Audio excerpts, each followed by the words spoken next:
সুন্দর গন্ধ আসছে।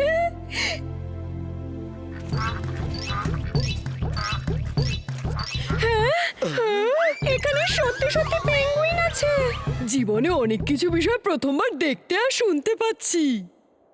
এর মানে জিন্টু ঠিক কথাই বলেছিল, নিশ্চয়ই ও পেঙ্গুইন আগেও দেখেছে। কিন্তু কিন্তু এমনটা কোনোদিনই হতে পারে না স্যার, এটা নিশ্চয়ই বীরের কোনো জাদু।